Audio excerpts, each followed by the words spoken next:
위기 속에서, 어려움 속에서 남들이 다 해나갈 수 있고 남들이 다 모든 일들을 다 담당하고 이렇게 할 수 있는 일들은 우리도 다 같이 할 수 있습니다. 그러나 정신적으로 정말 어렵다 하는 시대 속에 우리 기독교인들의 잠재된 신앙의 위력이 발동해야 되는데 그때가 언제냐? 바로 이런 시대입니다. 다 무서워해요. 다 갇혀서 살아야 돼요. 그 세균 바이러스 하나 때문에 온 세계가 다 떠들썩해요. 저는 내가 믿는 그 신앙의 고백 속에 항상 고백하는 나의 하나님을 나는 약한 하나님으로 보는 거 아닙니다. 난 그분을 강한 하나님으로 믿는 것입니다. 특별히 오늘 하나님께서 자신을 소개합니다. 나는 너희를 치료하는 여호와임이니라. 나는 치료하는 하나님이다. 치료하는 하나님이라고 하나님이 말씀하실 때 오늘 우리에게 있어서 필요한 것은 무엇이겠습니까?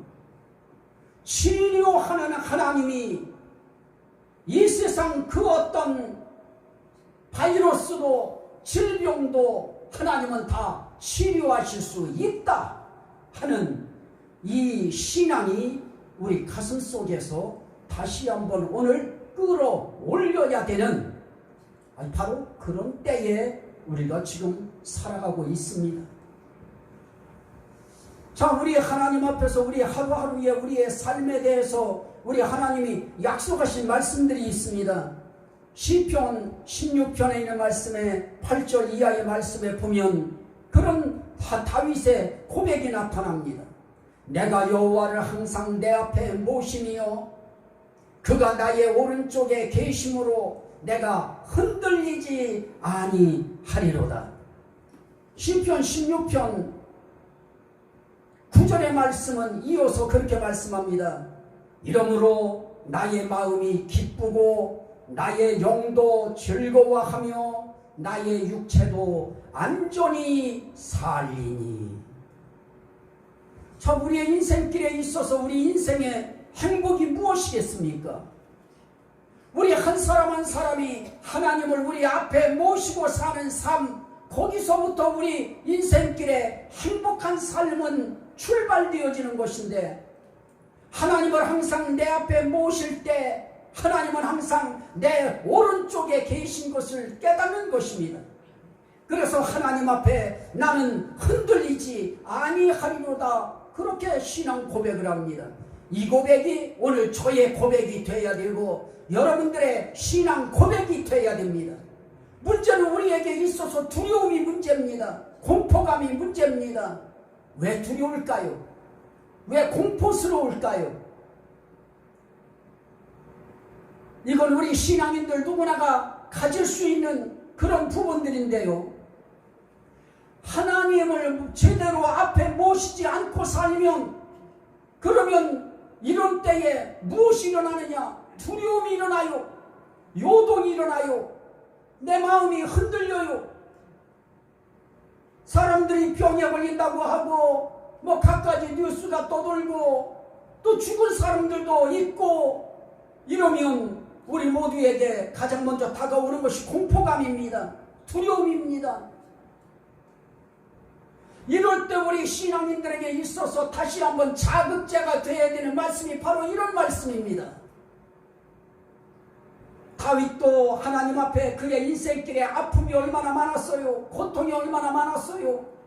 그가 하나님이 짓눌러 버리니까 숨도 쉴 수 없을 정도로 그는 몸이 아예 살가죽에 이 뼈가 달라붙었다고 할 정도로 그렇게 다윗도 하나님 앞에 질병의 극한 상황까지 다 갔던 사람입니다. 그런 사람의 고백 가운데에 오늘 이 고백은 놀라운 고백입니다. 하나님을 항상 내 앞에 모시며, 이게 중요합니다. 우리가 신앙생활 하면서 아니, 나도 모르게 하나님을 앞에 모셔야 되는데 무엇을 앞에 모시느냐? 아니, 국가의 정책을 따라야 되는 의무도 우리는 있긴 있어요. 그런데 하나님을 앞에 모시는 것보다 국가의 정책을 먼저 앞에 모시는 이런 순간이 나에게도 오고 있다고 하는 거에 난 굉장한 요즘에 불안감을 느낍니다. 지금까지는 그래도 권고를 하고 있어요. 되도록이면 예배 드리지 않고 가정 예배 드리도록 그렇게 해주세요. 계속 문자가 날라와요. 저도 생각해요. 그래서 우리 목회자들하고 통화도 합니다. 그랬더니 그 한 목사님도 그런 말을 해요. 의정부 계신 목사님인데 나도 요번 토요일날 결단을 내려야 된다고. 토요일까지 기도하면서 결정하려고 토요일까지 보려고 한다고. 전들 안 그러겠습니까? 성도들 한 사람이라도 피해를 안 입혀야 되겠다고 하는 생각이 드니까 저도 그런 걱정이 듭니다. 그런데 하나님 앞에서 말씀을 보면 하나님 앞에 그건 너무나도 미안한 생각이고 미안한 발상이고 송구스러운 그런 생각일 수밖에 없다는 것이 느껴집니다. 그래서 나는 오늘 하나님 앞에 이 말씀을 붙들고 그래, 이 주일날 정부에서 어떤 압박이 들어오기 전까지는 우리는 이 주일날 예배 하나도 못 드린다고 하면 다른 방법을 강구해서라도 예배를 드려야 되는데 인터넷 예배 드리래요. 인터넷 예배를 우리 성도들이 인터넷을 다 보고 인터넷을 이용해서 볼 수가 있나요? 인터넷을 해도 여기에 나와서 찬송하는 모습은 있어야 돼요. 우리는 인터넷 예배 드린다고 해도 돼요. 하나님 앞에 참으로 내가 흔들리지 아니하리로다. 정말 안 흔들려야 돼요. 무엇보다도 하나님 앞에서 신앙이 흔들리면 안 되는 것입니다. 그런데도 우리는 하나님을 항상 내 앞에 모신다고 했던 다윗과는 달리 우리도 하나님을 항상 앞에 모시는 것이 아니고 세상 정책과 세상의 권고와 세상 말과 뉴스가 오히려 내 앞에 모셔지는 것을 보게 되어집니다. 그런데 중요한 것은 뭐냐? 하나님을 항상 앞에 모시니까, 그러니까 그에게 있어서 일어나는 한 현상이 뭐냐? 흔들림이 없다는 거예요. 요동함이 없다는 거예요. 그게 무엇입니까? 하나님이 내 오른편에 계시다고 하는 것이 느껴지는 것입니다. 그러면 우리의 삶 속에 하나님을 모신다고 할 때 어떻게 모시는 것이냐? 하나님이 내 삶 속에 항상 내 옆에 계시다고 하는 것이 느껴질 정도로 모셔야 되는 것입니다. 그래서 우리는 하나님 앞에 집에 앉아서 기도를 하든 하나님 앞에 기도할 때 그때 내 마음속에 느껴오는 음성이 있어야 됩니다. 내가 너와 함께한다. 두려워하지 말아라. 떨지 말아라. 안심해라. 내가 너와 함께한다. 그 음성이 마음속에 다른 많은 것들이 내 마음속에 일어나지 않습니까? 얼마나 지금도 여러분들 마음속에 가만히 눈을 감고서 한번 내 마음속에서 여러분들이 질문을 한번 하고 그리고 내 마음에서 어떤 것이 올라오나 한번 여러분들이 한번 점검을 하시고 한번 시험 한 번씩 해보십시오. 하나님 나 어떻게 해요? 한번 그렇게 한번 여러분들이 마음속에 한번 질문을 한번 하나님 앞에서 던져보셔요. 그러면 마음속에 일어나는 생각들이 있을 것입니다. 세상 생각이 먼저 떠올라요. 텔레비에 나와서 한마디씩 똑똑하다고 하는 사람들의 말이 떠올라요. 그러면 하나님 말씀은 뒷전으로 갈 수밖에 없습니다. 그들의 말을 더 믿게 되어집니다. 그런데 말합니다. 하나님이 내 오른쪽에 계심으로 내가 흔들리지 아니하리로다. 그러므로 나의 마음이 기쁘고 나의 영도 즐거워하며 내 육체도 안전히 살리니. 세상 이것처럼 행복한 삶이 어디 있습니까? 기뻐요. 마음속에 들어가 영이 즐거워요. 기쁘고 즐겁고 육체도 안전히 살리니 이것처럼 행복한 삶이 어디 있어요? 요한 3서 2절에서는 그렇게 말씀합니다. 내 영혼이 잘됨같이 범사가 잘되고 강건하기를 원하노라. 우리의 인생길에 영혼이 잘되는 삶, 범사가 잘되는 삶, 육체가 강건한 삶, 이거 외에 더 행복한 요소가 무엇이 있을까요? 그런데 지금 전부 다 두려움 속에 빠져 있습니다. 공포감에 빠져 있습니다. 이 위기를 우리는 극복해야 되는데 남이 극복시켜주는 거 아닌 것입니다. 우리 스스로가 극복해야 되는데 우리는 약합니다. 내 힘 가지고 안 됩니다. 이때에 우리에게 필요한 것이 무엇입니까? 하나님 있냐? 하는 답변입니다. 하나님 있냐? 하나님 계시다. 그러면 그 계신 하나님을 믿느냐? 난 오늘 제목을 이렇게 정하고 싶었어요. 나 하나님이야. 왜들 이래? 나 하나님이야. 왜 그래? 하나님이 없다고 하는 어리석은 자들의 그런 고백 같은 그런 것이 아니면 오늘 우리들은 어떻게 해야 되느냐? 하나님 계시다고 하는 것을 우리는 믿는 사람들이기 때문에 그 하나님이 어떤 하나님이냐? 그 하나님은 오늘 말씀하신 것처럼 치료하는 하나님이라고 분명히 자기 자신을 소개합니다. 난 닥터 하나님이다. 나는 고치는 하나님이다. 그것도 애굽에 내린 모든 질병 하나까지도 나는 내리지 않게 할 수도 있다. 다시 말하면 우리 하나님은 어떤 분이신가? 하나님과 질병과에 대한 관계를 이야기하실 때 하나님은 질병을 내리실 수도 있고 질병을 안 내리실 수도 있는 그런 주권을 가지신 하나님이신 것입니다. 그리고 그 하나님은 어떤 분이십니까? 질병도 내요. 그러나 그 질병을 고치시는 하나님, 치료하시는 하나님. 나는 너희를 치료하는 여호와다. 이 말씀 하나님이 백날하면 뭐합니까? 성경에 아예 틀에 딱 박아놓으시면 뭐합니까? 이것이 그냥 활자체로 그냥 한 먹물에 쓰여진 한 글귀로 끝나면 안 되는 것입니다.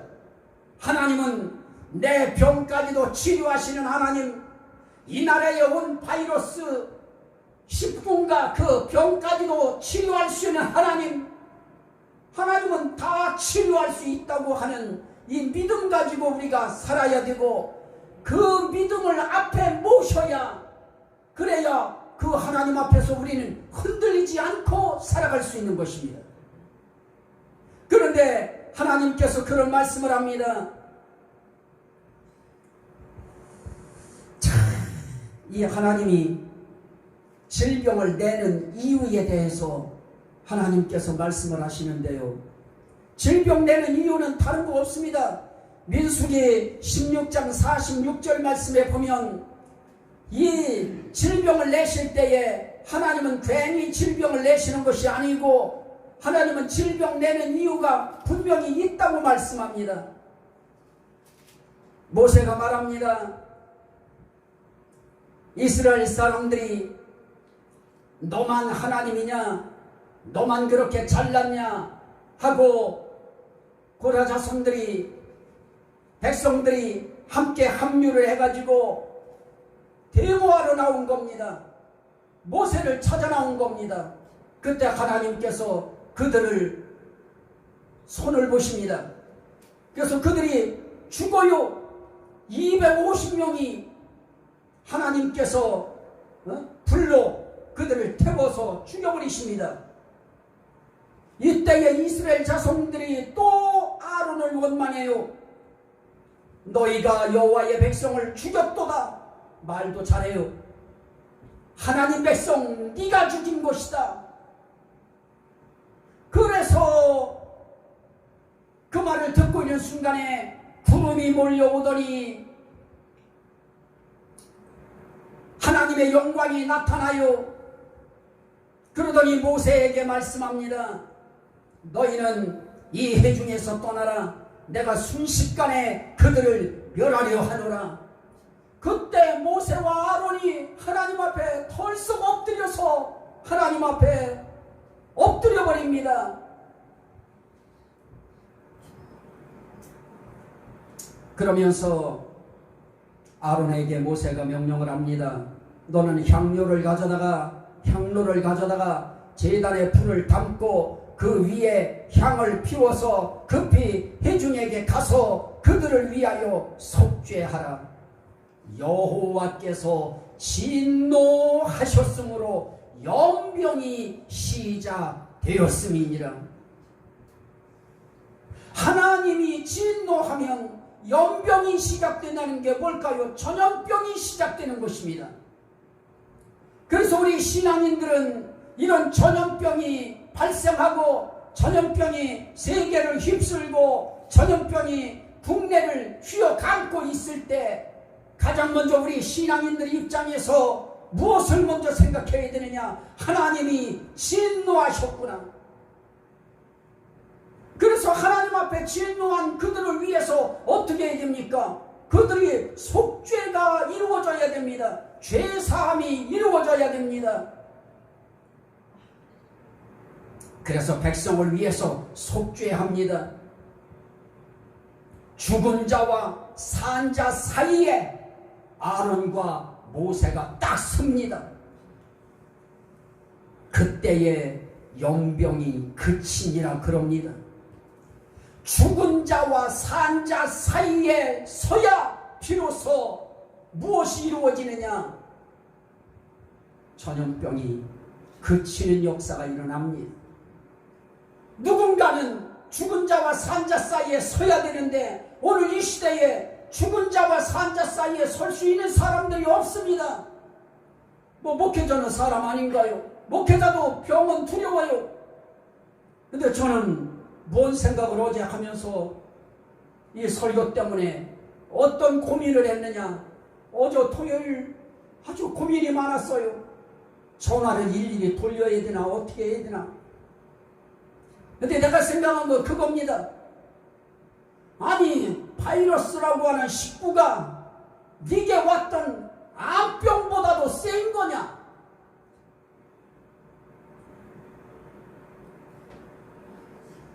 하나님 앞에 오늘 우리들이 하나님이 우리 각자에게 주셔야 될 말씀들이 아마 있을 것입니다.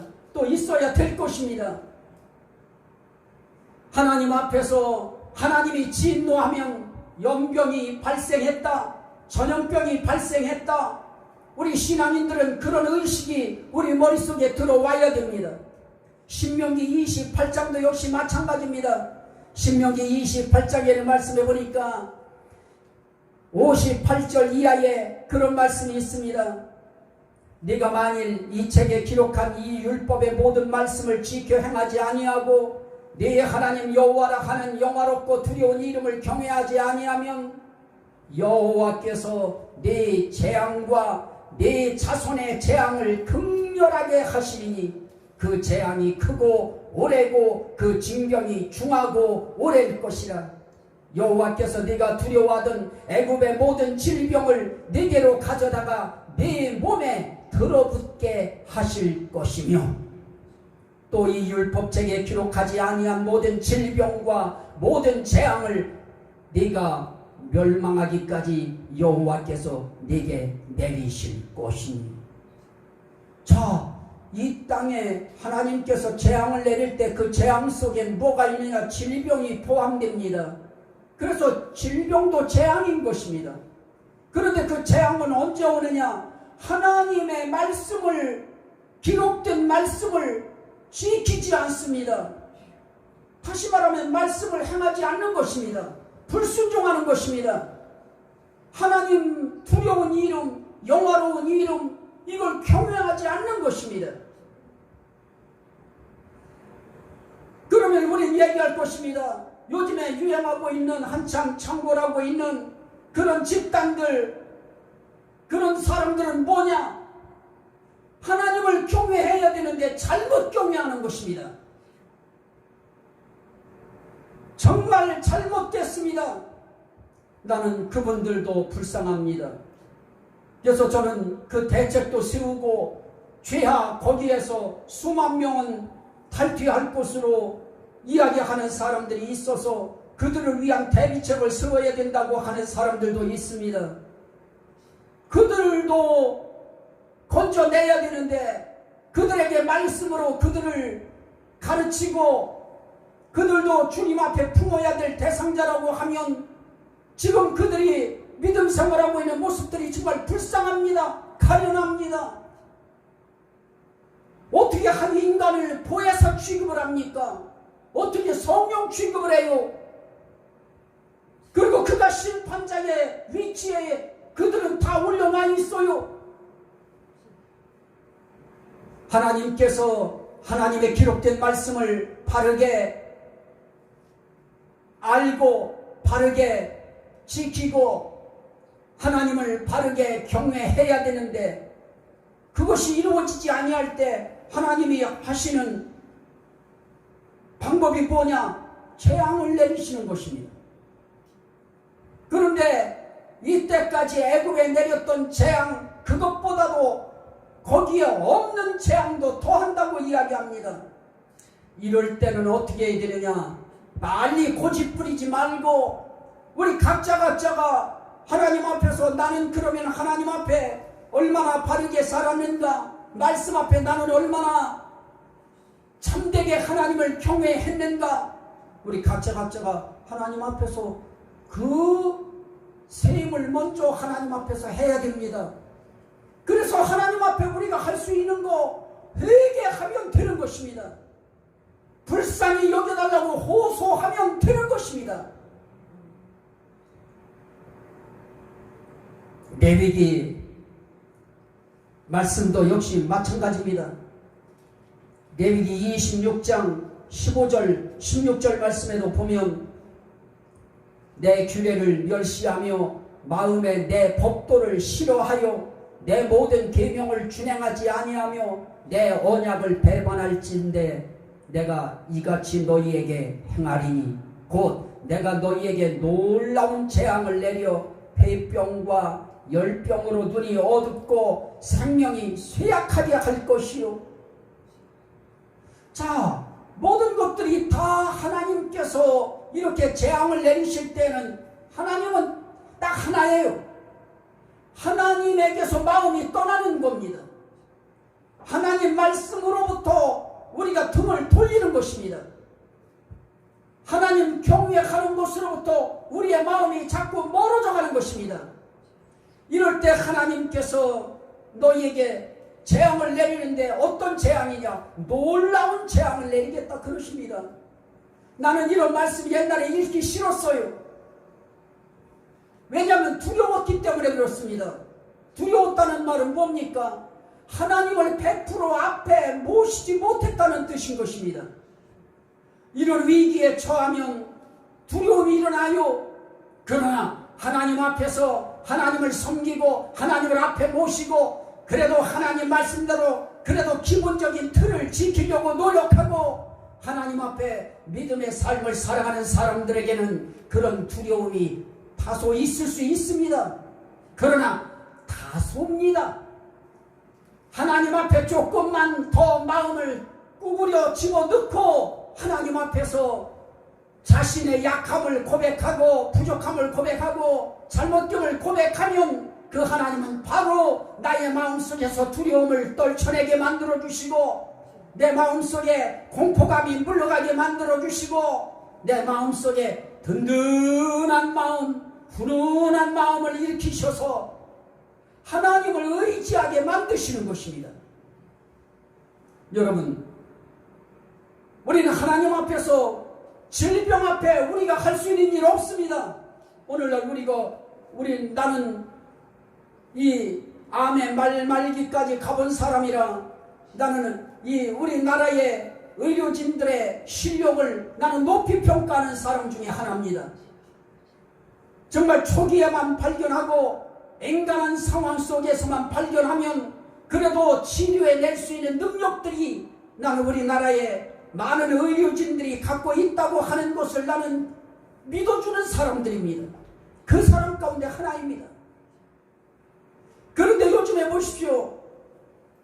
의사가 어찌할 수 없을 만큼의 의사도 뭐를 손댈 수가 없습니다. 뭐 어떤 약을 써야 될지를 몰라요. 거기에 맞는 그런 약이 아직 개발되어 있지 않으니까 속수무책입니다. 그냥 그 사람이 이겨낼 수 있기만을 바라는 것입니다. 그렇다면 오늘 우리에게 있어서 중요한 한 가지가 있는데요. 정말 우린 하나님 앞에서 그 잠언에 있는 말씀을 우리가 보면 잠언 17장에 22절 말씀에 마음의 즐거움은 양약이라도 심령의 근심은 뼈를 마르게 하느니라 라는 말씀이 있습니다. 자, 마음속에 근심, 불안, 염려, 두려움, 공포 이건요 뼈를 마르게 해요. 그래서 신앙 가진 의사들이 하는 말씀이 뭡니까? 종교를 가지십시오. 신앙을 가지십시오. 왜냐? 자기들도 한계가 있기 때문에 그렇습니다. 수술을 잘했대요. 수술하는 의사치고 이때까지 자기 수술 잘못했다는 사람 하나도 없습니다. 나도 3번 큰 대수술을 할 때마다 다 잘했대요. 잘했으면은 깨끗해야지요. 그런데 그 나머지는 이제 자기들도 몰라요. 오늘 우리는 하나님 앞에서 사람 우리가 뭐 인간이니까 그 사람을 통해 역사하시는 하나님의 손길도 우리가 볼 수 있습니다. 그러나 우린 1차가 뭐냐? 하나님이 앞이어야 됩니다. 하나님이 항상 앞이어야 됩니다. 그래서 하나님 앞에 우리 먼저 기도해야 되는 것입니다. 하나님, 난 이런 병 때문에 나는 이런 병원에 가려고 합니다. 이런 의사를 만나야 됩니다. 하나님, 그 의사를 통하여 하나님이 역사해 주시옵소서. 하나님이 치료해 주시옵소서. 나는 하나님이 치료의 하나님이라고 배웠고 치료의 하나님이라고 나는 믿습니다. 그러니 하나님이 치료하여 주시옵소서. 약을 먹을 때도 하나님이 약을 통하여 하나님이 치료하여 주시옵소서. 하나님을 앞에 모셔야 됩니다. 우리는 한 가지 오늘 배웠습니다. 하나님을 진노하게 만들고 하나님 화나게 만들고 하나님 앞에 우리가 하나님 경외하는 마음이 옅어지고 얇아지고 퇴색해지고 무력해지면 하나님께서 우리의 인생길에 세상 속에 하나님이 그 나라를 끌고 가고 그 백성을 끌고 가는 하나의 방법 가운데 하나님의 한 징계의 수위가 있는데 그게 뭐냐? 재앙이라는 것입니다. 질병의 재앙일 수도 있고 어떤 때 보십시오. 비 안 와가지고 얼마나 비 때문에 비 안 오는 것 때문에 얼마나 우리 가슴 속에 응어리진 탄식을 많이 합니까? 그러다가 비가 막 쏟아지기에 시작해가지고 막 비가 막 천지를 뒤덮으려고 하면 우린 또 하나님을 원망합니다. 우리의 인생길에 재앙이라고 하는 것은 많이 있을 수 있어요. 환경적인 여러 가지 어려움으로 물질로 우리를 묶기도 하고요.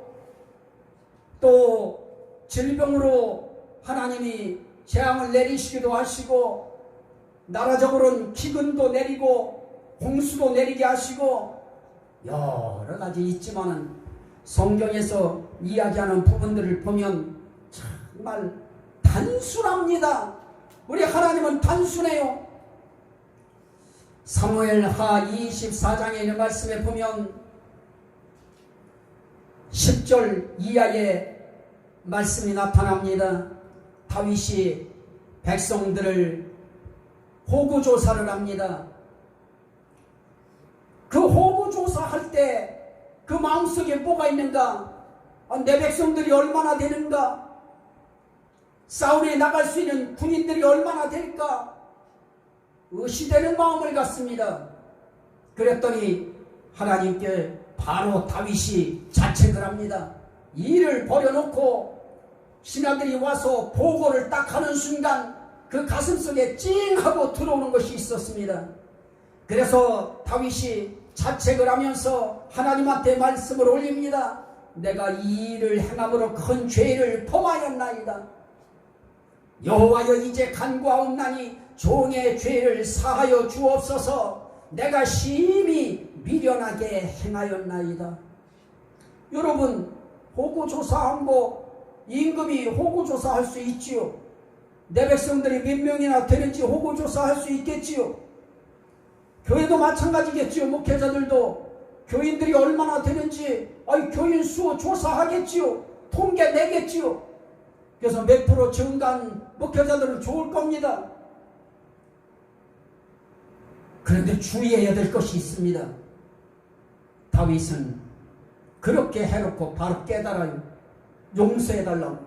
그때 하나님께서 선견자 가시라고 하는 사람에게 하나님이 말씀합니다. 가서 다윗에게 이렇게 전하라. 내가 네게 세 가지를 보이노니 너는 그 중에 하나를 택하라. 내가 그것을 네게 행하리라. 그게 뭡니까? 첫째, 7년 기근이 있을 것이다. 둘째, 네가 원수에게 쫓겨서 3달 동안 도망다닐 것이다. 셋째, 사흘 동안 네 땅에 전염병이 있을 것이다. 자, 다윗 왕 입장에서는 3가지 다 힘든 겁니다. 3달간 대적에게 쫓겨다니는 이 삶이 이게 쉬운 거 아닙니다. 7년 동안 땅이 비가 안 와가지고 농사 못 짓게 만드는 기근, 이거 쉬운 거 아닙니다. 그랬더니 그 중에서 가장 3일이라고 하는 이 3일 전염병, 그거를 딱 골라요. 그랬더니 하나님의 아침부터 정하신 때까지 전염병을 이스라엘에게 내리시니 그때 죽은 자가 7만 명이라. 천사가 예루살렘을 향하여 그의 손을 들어서 멸하려 하더니 여호와께서 이 재앙 내리심을 후회하사 뉘우치사 백성을 멸하는 천사에게 이르되 족하다. 이제는 내 손을 거두라. 하나님이 내리신 질병이고 재앙이라고 하면 하나님이 손을 거두시게 해야 됩니다. 하나님의 마음을 뉘우치게 해야 됩니다. 방법은 그거밖에 없습니다. 누구도 집에 가둬놓으면 격리시켜서 아픈 사람들 식구 중에 하나가 있어서 가정에 격리시켜 놓으면 그 가족들 다 어떻게 되는 거예요? 그 가족 전체가 거기서 휩쓸려서 무방비로 노출되는 거 아닙니까? 교회 문 닫으래요. 불공평한 처사입니다. 그러면 청와대도 문 닫아야지요. 정부도 문 닫아야 되는 것입니다. 관공서도 문을 닫아야 되는 것입니다. 왜냐? 그들도 이 나라 백성이기 때문에 그렇습니다. 대통령도 이 나라 백성이기 때문에 그도 안전해야 됩니다. 그렇다면 전체가 다 닫고 있어야지요. 그런데 모든 공무원들, 회사원들은 다 직장에 나갑니다. 그들도 밀폐된 공간에서 그들은 업무를 봐야 됩니다. 청와대는 더더욱 그렇습니다.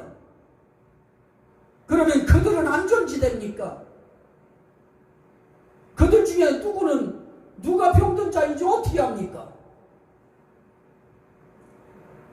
난 그래서 하나님이 나라를 지켜주셔야 돼요. 물론 하나님께서 치료하실 말씀에 대해서 얘기하셨어요. 이미 그 약속의 말씀들이 다 있어요. 제가 한번 여러분들에게 설교한 말씀 가운데에 그런 말씀이 있습니다. 시편 91편을 말씀드린 적이 있었습니다. 정말입니다. 하나님께서 우리의 삶의 길에 정말 우리에게 그분은 전능자이신 것입니다. 전능자인 그분이 어떻게 하시느냐? 내가 의뢰하는 하나님이신 것입니다.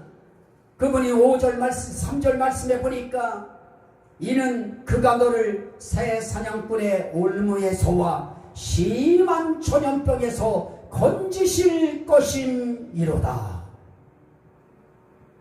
하나님은 심한 전염병에서 우리를 건지실 수 있는 치료의 하나님이신 것입니다.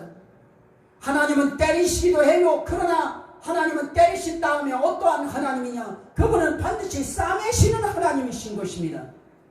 그래서 때리시는 하나님과 싸매시는 하나님, 우리는 때리셨을지라도 그분이 뉘우치실 수 있는 그런 하나님이시기 때문에 그분은 또 우리를 싸매 주시는 것입니다. 문제는 뭐냐? 그분이 전능자입니다. 그분만이 우리가 의뢰할 수 있는 하나님이신 것입니다. 그런데 그분이 어떻게 하느냐? 그의 기수로 너희를 덮으시리니, 그분이 덮으면 어떤 일이 생깁니까? 5절에 너는 밤에 찾아오는 공포와 낮에 날아드는 화살과 어두울 때 퍼지는 전염병과 밝을 때 닥쳐오는 재앙을 두려워하지 아니하리로다. 여러분, 우리가 하나님을 전능자로 믿고 하나님을 모시고 하나님을 의지하고 그 하나님을 앞서 모시는 한 이 어떤 것이 있어도 닥쳐오는 재앙을 두려워하지 아니하리로다. 7절에서는 그렇게 말씀합니다. 1000명이 내 왼쪽에서 10,000명이 내 오른쪽에서 엎드러지나 이 재앙이 네게 가까이 하지 못하리로다. 아니, 우리의 삶의 길에 우리 하나님이 이렇게 이미 말씀을 박아 놓으셨습니다. 천만이니 내 인생길에 내 오른쪽, 내 왼쪽, 내 앞에서 엎드러지는 상황이 생겨도 이 재앙이 네게 가까이 하지 못하도록 하나님이 깃으로 덮으실 것이다. 오늘 우리는 하나님의 능력의 깃으로, 하나님의 은혜의 깃으로, 하나님의 지혜의 깃으로 조금의 흠도 틈도 없이 완벽하게 우리를 하나님께서 바이러스로부터 질병으로부터 차단시킬 수 있는 하나님이신 것입니다. 전염병 다 전염병 돌 수 있어요. 이 나라 이 민족에 우리가 경험한 것이 이거 하나였습니까? 사스도 경험했고요. 그땐 사스가 가장 무서운 병이었어요. 또 우리 메르스도 경험했습니다. 그때도 우리는 괜찮았어요. 지금 코로나19라고 하는 전염병입니다. 하나님으로부터 난 전염병이라고 하면 하나님은 하나님의 백성들을 눈동자처럼 지켜 바라보시는 하나님이십니다. 이럴 때 우리는 하나님 앞에 우리의 믿음을 고백해야 됩니다. 나는 하나님 믿습니다. 하나님 의지합니다. 하나님 한 번만 봐주세요. 우리 가족들도 지키시고 자손들도 지키시고 이 민족을 한번 불쌍히 여겨주십시오.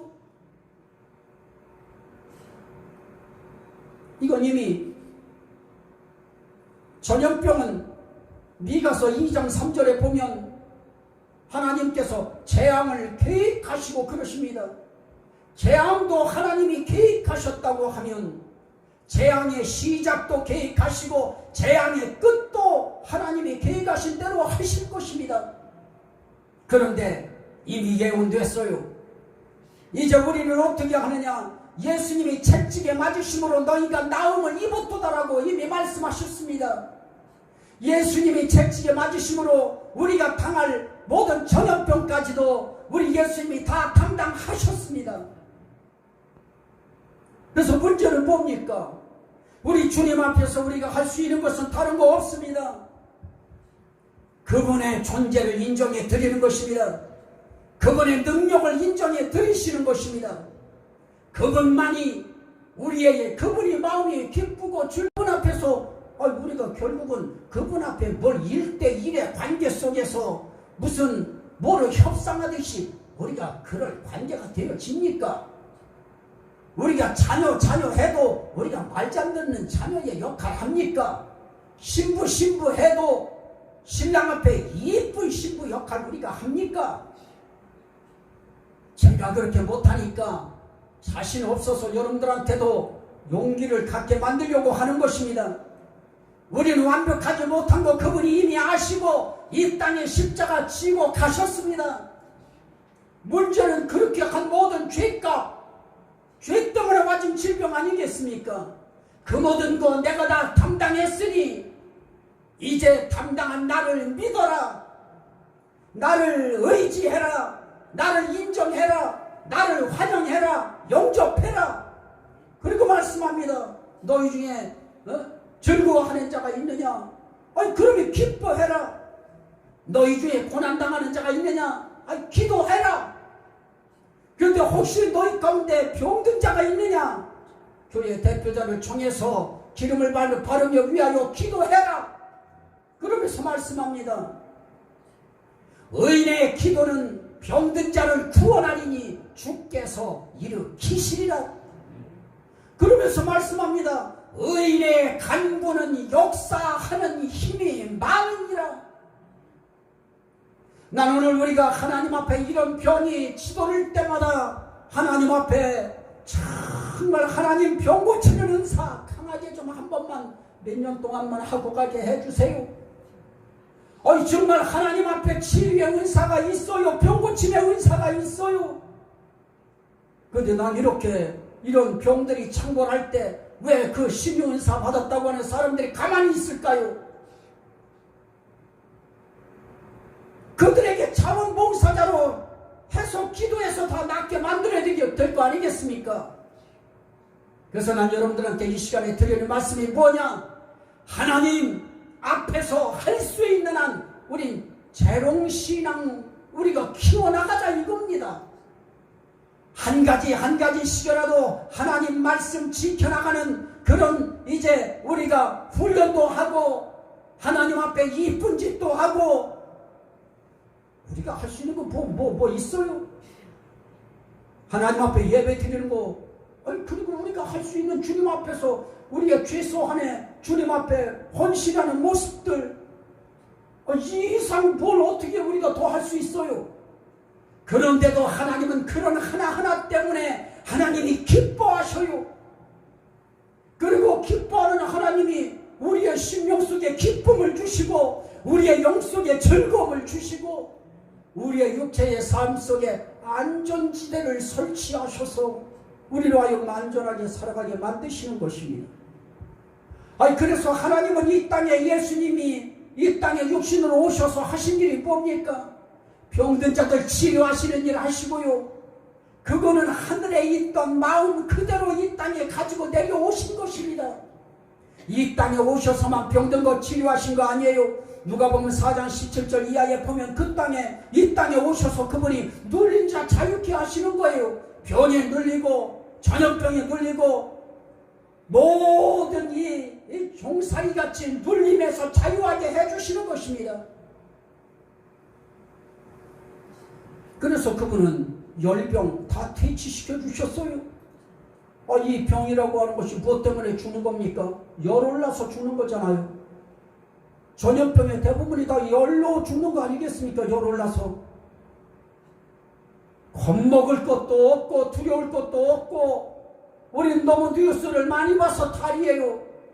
그 시간에 하나님 앞에 눈 감고 성경 구절 하나라도 읽고 하나님 앞에 기도하면 또 하나님께서 우리 때문에라도 치유하는 역사가 일어날 거 아니겠습니까?